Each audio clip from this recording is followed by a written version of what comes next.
నమస్కారం. Welcome back to my channel. ఈ వీడియోలో ఏపీ ప్రభుత్వ ఉద్యోగ పెన్షన్‌లకు సంబంధించి 25%తో ఐఆర్ ప్రకటన, ఉద్యోగుల సమస్యలపై పట్టు, డీఏతో పాటు ఇతర బకాయిల గురించి తాజా సమాచారాన్ని వీడియోలో తెలుసుకుందాం. వీడియోని అయితే ఎక్కడే గాని స్కిప్ చేయకుండా ఎండ్ వరకు చూడండి. అప్పుడే ఇన్ఫర్మేషన్ పూర్తిగా అర్థమవుతుంది. అలాగే వీడియో చూస్తున్న ప్రతి ఒక్కరు వీడియోకి లైక్ చేయండి ఫ్రెండ్స్. ఈ వీడియోని తోటి ఉద్యోగ పెన్షన్ మిత్రులతో అయితే షేర్ చేయండి.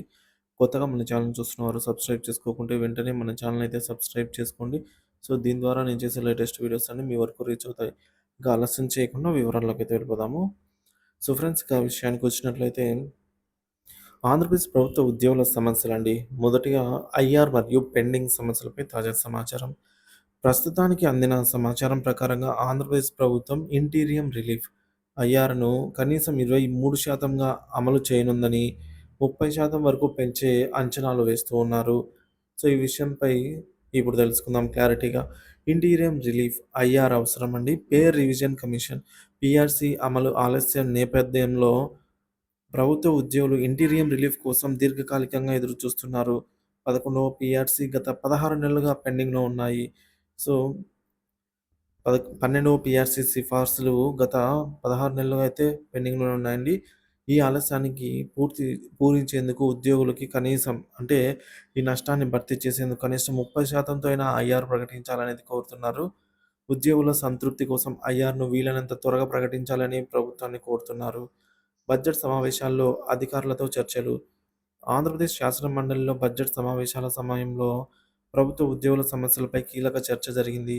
గ్రంథాలయ ఉద్యోగులకు సంబంధించండి పీడీఎఫ్ ఎమ్మెల్సీ కెఎస్ లక్ష్మణరావు గారు గ్రంథాలయ ఉద్యోగుల కష్టాలను వివరించారనమాట. సో, వీరి వేతనాలు గ్రాంట్స్ ద్వారా చెల్లించబడుతున్నందున సకాలంలో అందడం లేదని అయితే వీరందరూ ఇబ్బందులకు గురవుతున్నారని అయితే తెలియజేశారు. సో, వీరందరికీ కూడా 0-1-0 విధానం కింద చేర్చాలని, ఖాళీలను వెంటనే భర్తీ చేయాలని కోరారు. కేజీబీవీ సిబ్బంది అండి. పీడీఎఫ్ ఎమ్మెల్సీ ఎల్లా వెంకటేశ్వరరావు కస్తూర్బా గాంధీ బాలికా విద్యాలయ కేజీబీవీ సిబ్బంది సమస్యలపై అయితే మాట్లాడారు. 2018-19లలో నియమించినటువంటి 140 మంది పీజీటీలు 2022 జూన్‌తో తొలగించబడ్డారని, వారిని తిరిగి విధుల్లోకి తీసుకొని రావాలని అయితే కోరారు. పెన్షన్ విధానంపై స్పష్టత.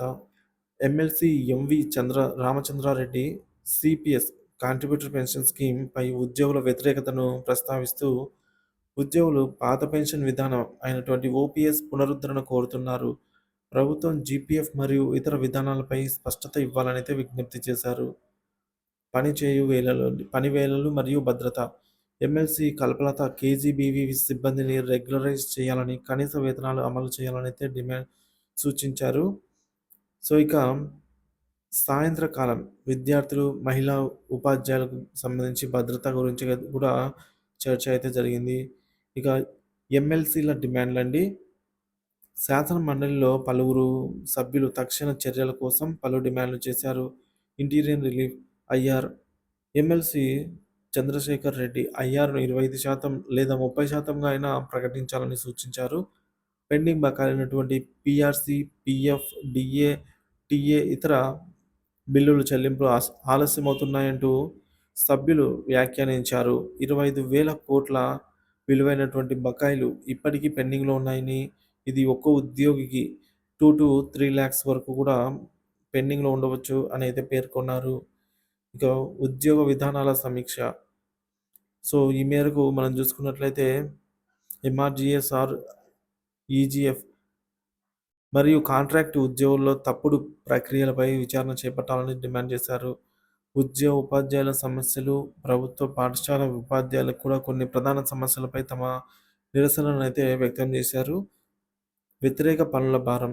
ఉపాధ్యాయులపై నాన్ అకాడమిక్ పనులు మరియు యాప్ ఆధారిత పనులను వీటి వల్ల భారం పెరిగిందని, సో, వీటికి సంబంధించి భారం తగ్గించాలని అయితే కోరుతున్నారు.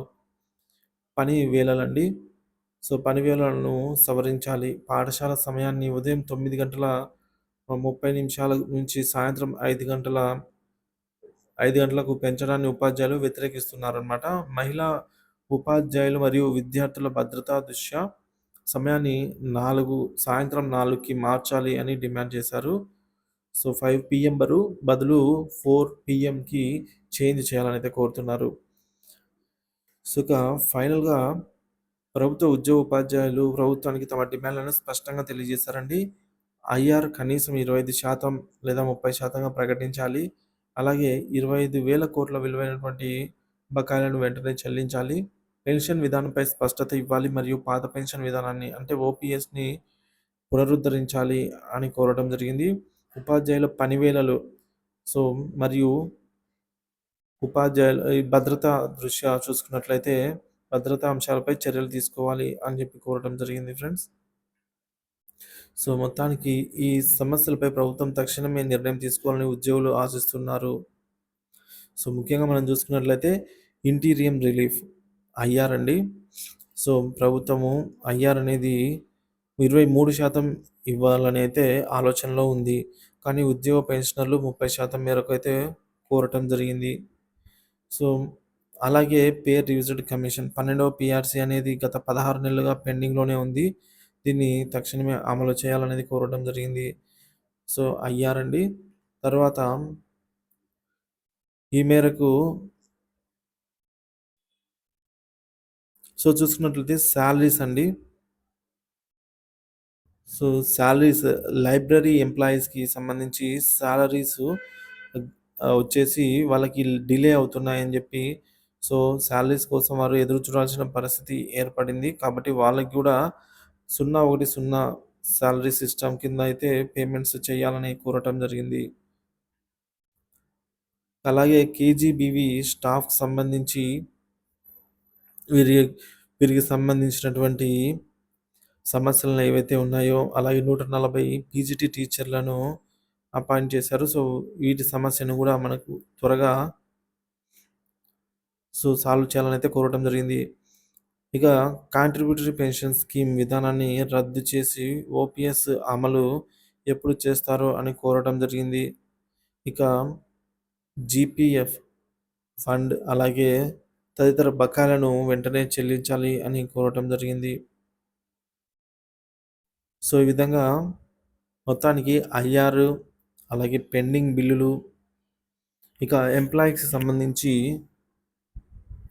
25,000 కోట్లు పెండింగ్‌లో ఉన్నటువంటి DA, PRC, PF, ah, TA తదితర ఎస్ఎల్స్, ఈఎల్స్ వీటన్నిటిని కూడా త్వరితగతిన చెల్లించాలనేదే కోరడం జరిగింది.